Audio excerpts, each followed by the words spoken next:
안녕하십니까, 태백산직입니다. 철학이야기 윌 듈렌트.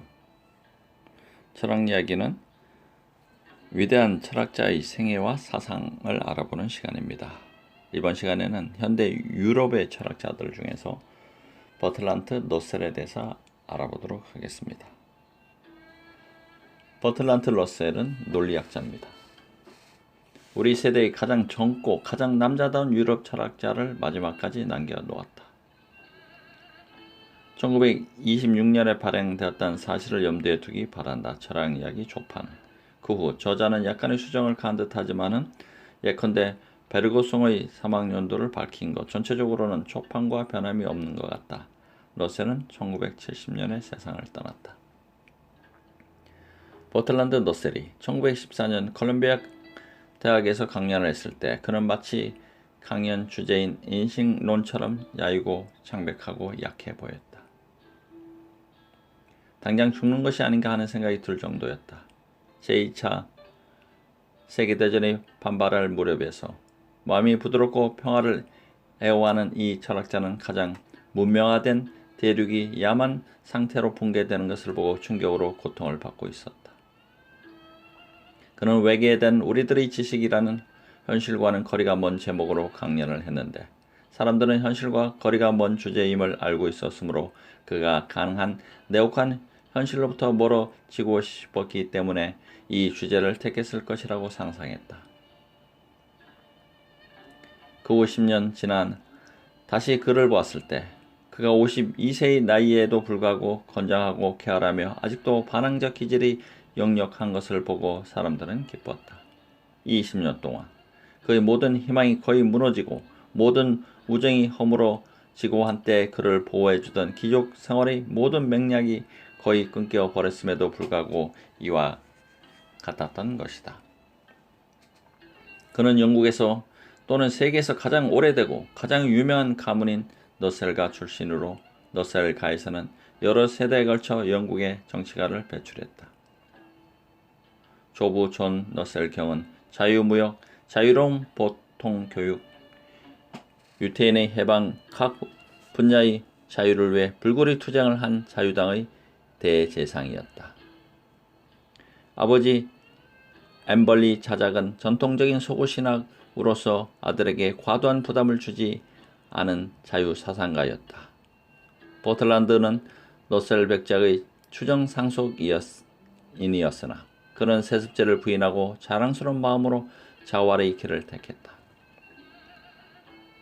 그의 평화주의 때문에 케임브리지가 그를 면직시켰을 때 그는 세계를 그의 대학으로 삼았고 여행하는 소피스트, 한때는 명예로웠던 이 말의 원래 뜻으로가 되었고 세계는 즐거이 그를 지지했다. 버틀란트 러셀은 두 명이 있었다.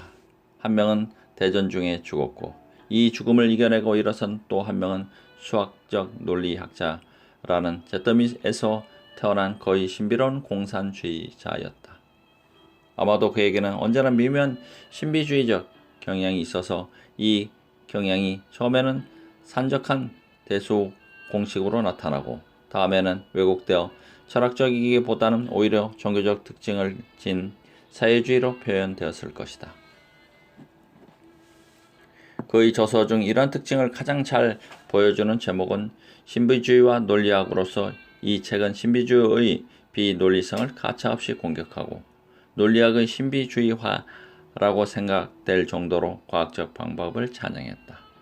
그가 논리학의 힘을 강조하고 신학을 신격화한 것은 아마도 과잉 대상이었을 것이다. 1914년에는 그런 냉혈한 잠시 생기를 갖게 된 추상 개념, 걸어다니는 수학 공식이라는 인상을 주었다. 베르그송이 지성을 영화와 비슷한 것을 읽기까지는 한 번도 영화를 본 적이 없었으나 이것도 철학 공부라고 생각하고 영화를 한 번 보았다고 그는 말한다. 시간과 운동에 대한 베르그송의 생산 감각도 만물은 생명의 약신력에 의해 살고 있다는 그의 감정도 너셀에게는 아무런 인상을 남기지 못했다. 노세르는 이런 생각은 아름다운 시로 생각되었고 그 이상은 아니었다. 그에게는 수학 이외에는 신이 없었을 것이기 때문이다. 그는 고전을 좋아하지 않았다. 그는 마치 스펜서나 되는 듯이 정력적으로 과학교육의 강화를 주장했다. 주로 신비주의, 곧 용서할 수 없는 애매한 사고 때문에 이 세상에는 재난이 있으며 따라서 도덕의 제1법칙은 정확한 사고여야 한다고 그는 생각했다.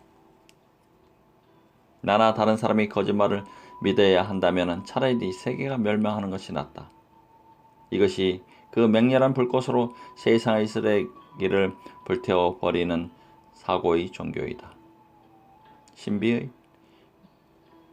주의와 논리학에서 명석성에 대한 열정 때문에 그는 수학을 택하지 않을 수 없었다. 그는 이 기족적 학문의 냉정한 정확성에 거의 전율을 느꼈다.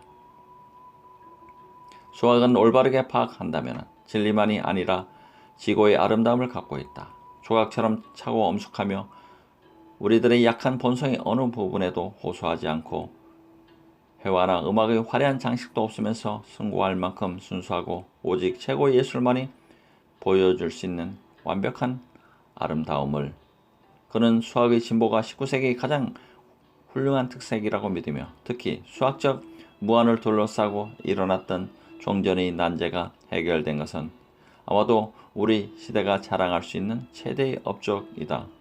한 세기 동안의 수학의 성체를 2000년 동안 지켜온 옛 기하학이 거의 몰락하고 세계 최고의 학과 교과서인 유클리드의 교과서가 대체되었다. 현대 수학의 혁신의 주요 원천은 아마도 공리의 부인일 것이다. 따라서 러셀은 자명한 진리에 도전하고 자명한 일도 증명하라고 주장하는 사람들을 반긴다. 평행선도 어디선가 교차할지 모른다. 또는 전체는 그 부분 중의 하나보다 크지 않을지도 모른다고 주장하는 말을 듣고 그는 기뻐했다. 우수는 어리석은 수는 수 전체로 보아 반에 불과하지만 수 전체와 같은 수의 우수가 있다. 모든 수의 배수는 모두 우수이기 때문이다. 이러한 수수께끼로 순진한 독자를 놀라게 하는 것을 그는 좋아했다. 사실상 이것은 지금껏 정의되지 않았던 일, 곧 수학적 무한의 급소이다. 수학적 무한은 전체와 마찬가지로 많은 요소 또는 항목을 포함한 가락 여러 부분들로 이루어진 전체인 것이다. 독자는 만일 기운이 있거든 이 지시를 따라가 보라. 주석.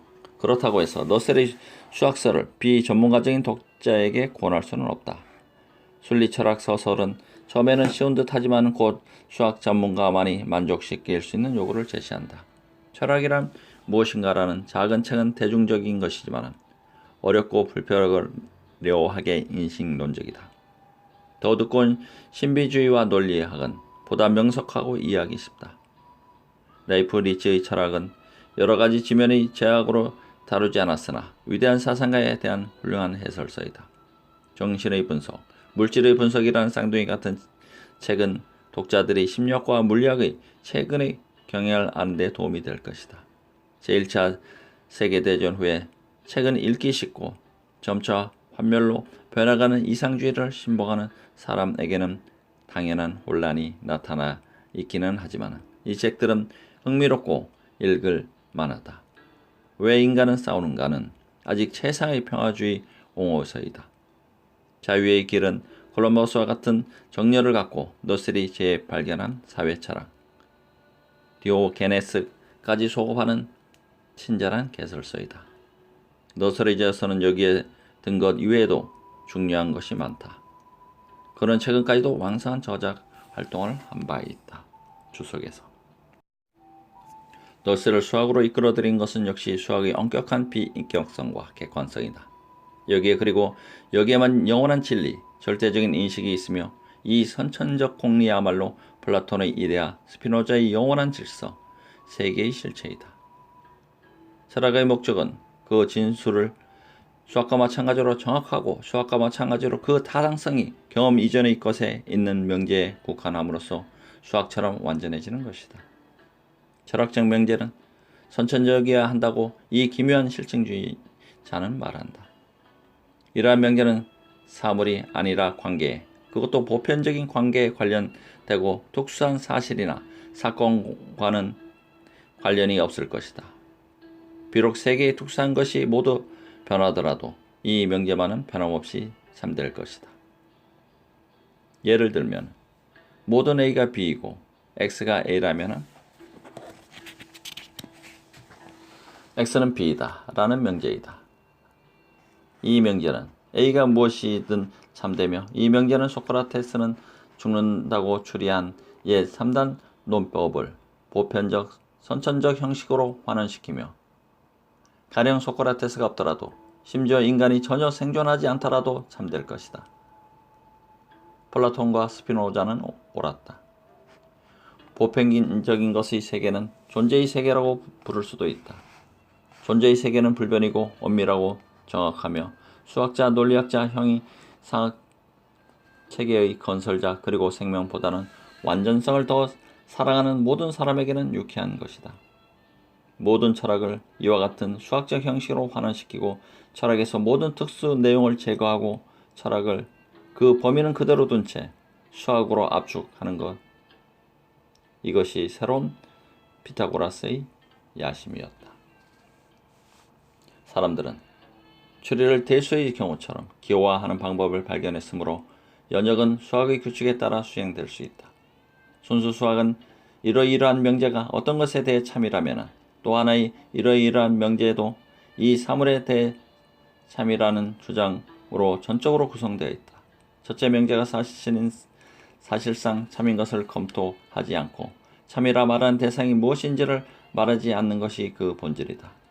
그러므로 수학은 우리가 무엇에 대하여 말하고 있는지 또 우리가 말하는 것이 참인지를 우리가 전혀 알 수 없는 학과라고 정의할 수 있다. 그리고 아마도 이러한 기술은 신뢰를 무릅쓰고 설명을 갑자기 중단했지만은 수리 철학에 대해서는 별로 부당한 것이 아니리라. 수리 철학은 그 애호가들에게는 멋진 유의로서 체스와 마찬가지로 시간을 보내기에 알맞은 것이며 고립의 새로운 형태이다. 따라서 이 유의는 가능한 한 사물에 오염되지 않은 채 즐겨야 한다. 버틀란드 러셀이 몇 권의 이러한 학문적 공상물을 쓴 다음 갑자기 지구의 표면으로 내려와서 매우 정열적으로 전쟁, 정치, 사유지, 혁명 등을 논하기 시작한 것은 주목할 만한 일이다. 그런데 이때 그는 수학 논리에서 높이 쌓아올린 한 가닥의 결점도 없는 공식은 한 번도 이용하지 않았다. 또한 그 밖의 사람도 이를 이용하지 않은 것은 분명하다. 유효한 것이 되려면 사고는 사물과 관계되어야 하고 어느 관계에서나 사물과의 접촉을 유지해야 한다. 추상은 총괄로서는 유용하지만 논증의 수단으로서는 경험에 의한 의미와 해설이 필요하다. 우리는 여기서 스콜라 철학적 위기를 맞이하게 되며 위 위기에 비하면 중세 철학의 방대한 신학대전은 오히려 실천적 사고의 모형이다. 이와 같이 출발한 버틀란드 러셀이 불가지론에 빠지는 것은 거의 운명적이다. 그는 기독교에서 수학적으로 표현할 수 없는 많은 것을 발견했기 때문에 도덕윤을만을 제외하고는 기독교를 전적으로 포기했다. 그는 기독교를 분이하는 자들을 박해하면서 한편으로는 기독교를 엄숙하게 생각하는 자들을 투옥하는 문명에 대한 경멸적인 어조를 말하고 있다. 왜 인간은 싸우는가? 그는 이와 같은 모순에 찬 세계에선 신을 발견하지 못한다. 오히려 메피스토펠레스가 각별한 마술을 부리는 기분으로 신을 만들어냈을 뿐이라고 말한다. 메피스토펠레스, 괴테의 파우스트에 나오는 악마. 그는 세계의 종말관에서는 스펜서를 따르며 능변으로 소토화적 체념을 설명하면서 모든 개인과 모든 종의 궁극적 패배를 물리친다. 우리는 진보와 진화에 대해 말하지만 진보는 자기 본의적 표현이고 진화는 분해와 죽음으로 끝나는 무도덕적 순환의 반면에 지나지 않는다. 유기적 생물이 원생 동물로부터 철학자로 점진적으로 발달해 왔다고 말하는데 분명히 우리는 이러한 발달을 진보로 확신하고 있다. 유감스럽게도 이러한 확신을 갖게 하는 것은 원생 동물이 아니라 철학자이다. 자유는 어린애 같은 희망이나 신인동 형적 신에서 위안을 받을 수는 없다.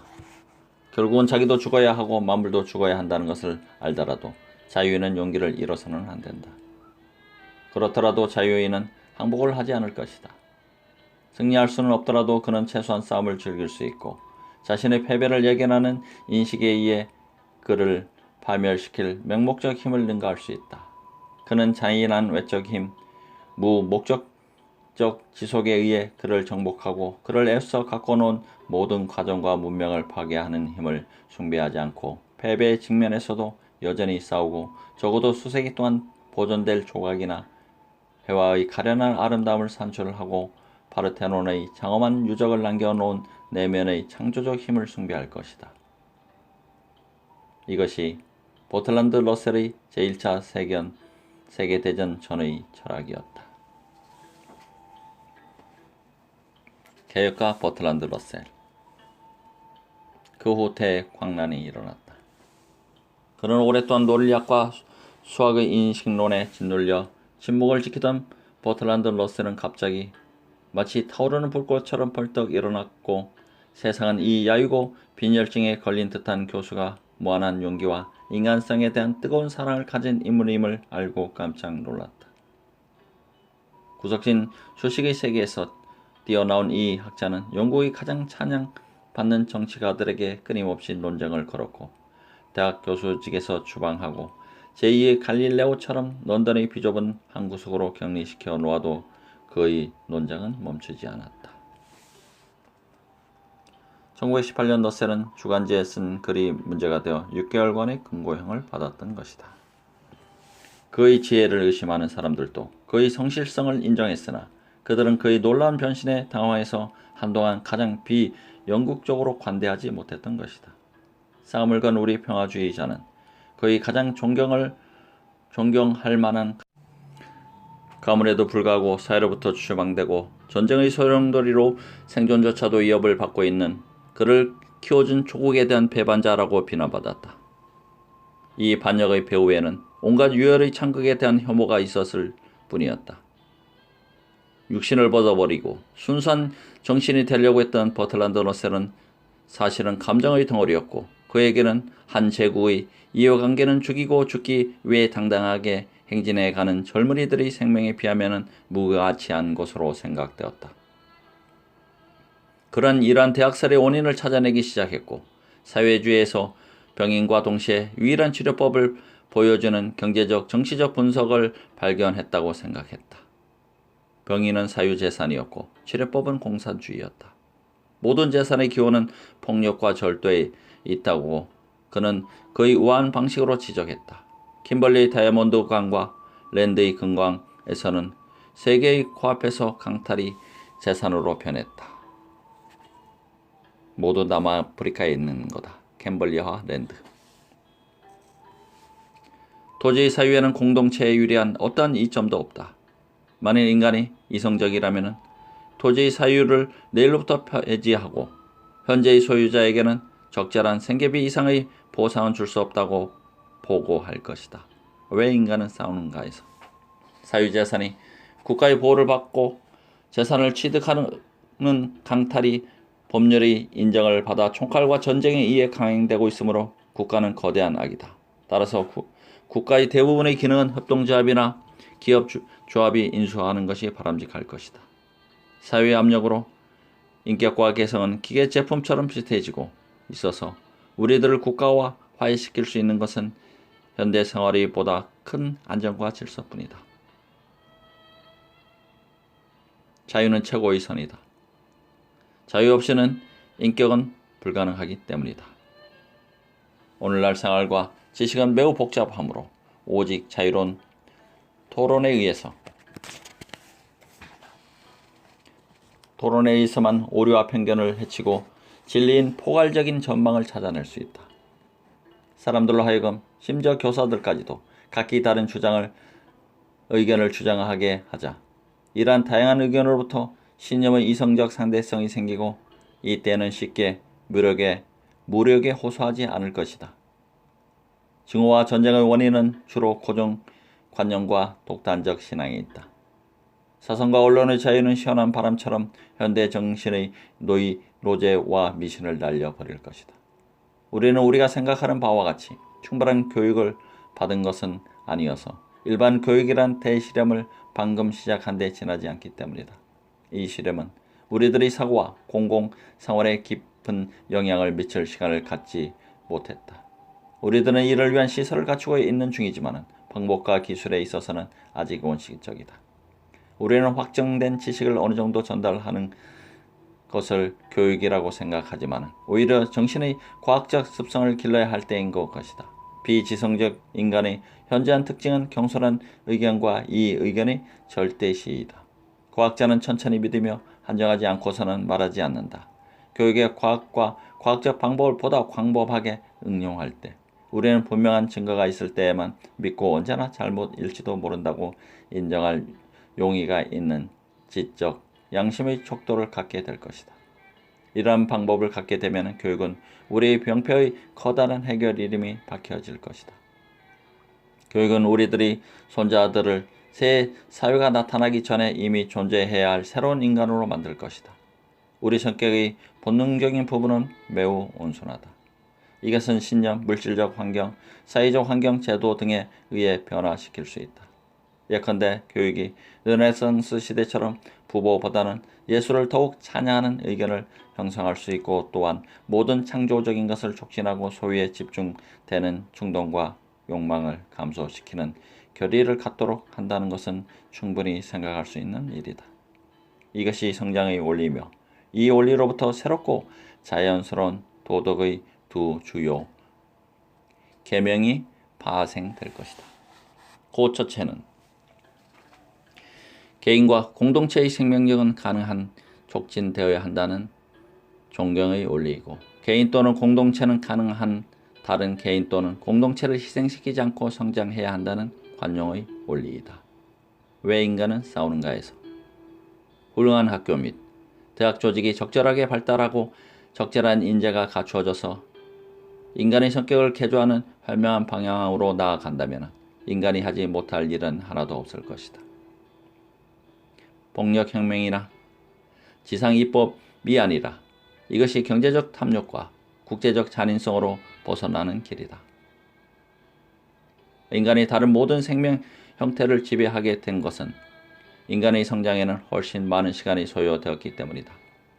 인간이 앞으로 더 많은 시간을 갖고 이 시간을 더욱 현명하게 사용할 때 인간은 자기 자신을 지배하고 개선하는 방법을 배울 것이다.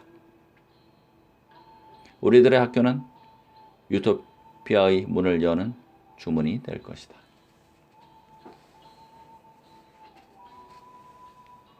버틀랜드 러셀 에필로그. 이러한 의견은 물론 낙천적이다.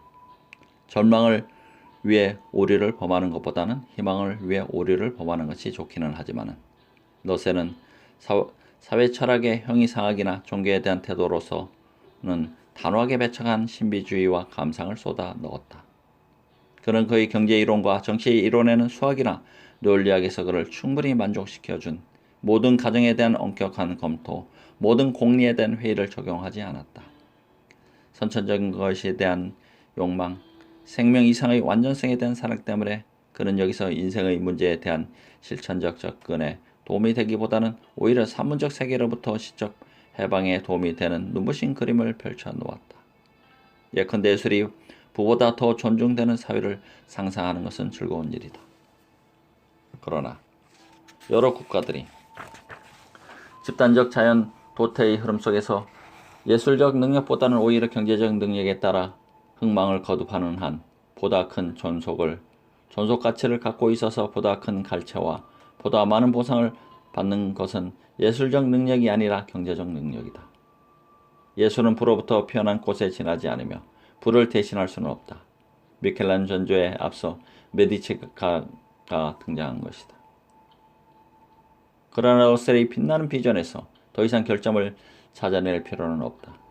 그 자신의 체험이 그에 대한 가장 신랄한 비판이기 때문이다.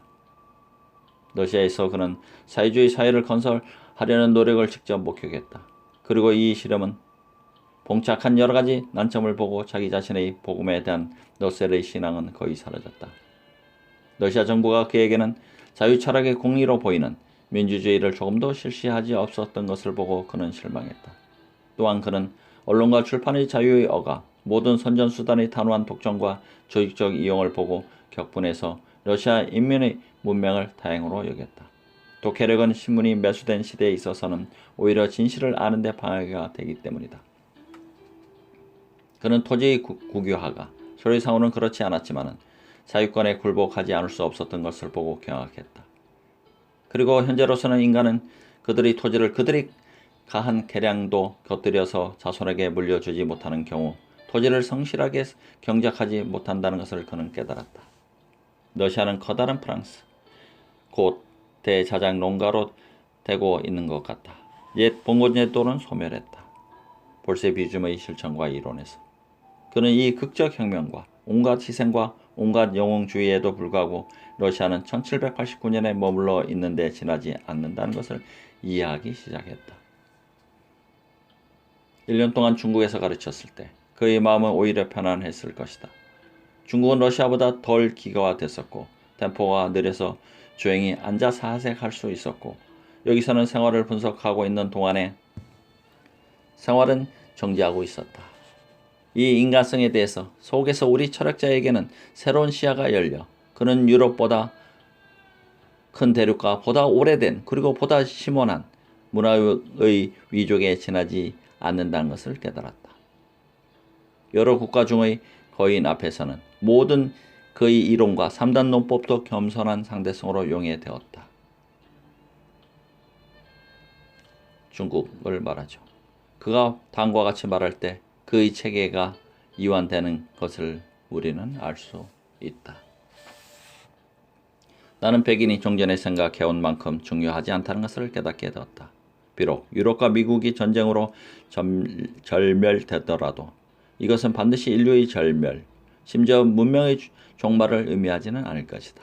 아직도 상당한 수의 중국인이 남아있는 것이다. 여러 가지 면에서 중국은 내가 본 나라 중 가장 큰 나라이다. 비단 수적으로 또는 문화적으로 최대일 뿐 아니라 내 생각으로는 지적으로도 최대인 것으로 보인다. 이와 같이 활발하고 이와 같이 현실주의적이고 이와 같이 스스로 있는 그대로의 사실에 직면할 뿐 이 사실을 외국에서 특수한 유형에 맞추려고 하지 않는 문명을 나는 다른 곳에서 보지 못했다. 1924년 5월 4일 뉴 월드와의 인터뷰에서.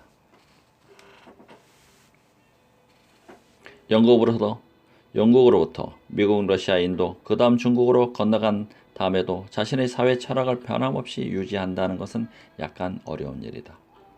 세계를 돌아보고 버틀란드 러셀은 세계가 그의 공식에 들어맞기에는 너무나 크고 그의 염원으로 재빨리 접근하기에는 아마도 너무나 크고 무겁다는 확신을 얻었다. 인간의 욕망은 각양각색인 것이다.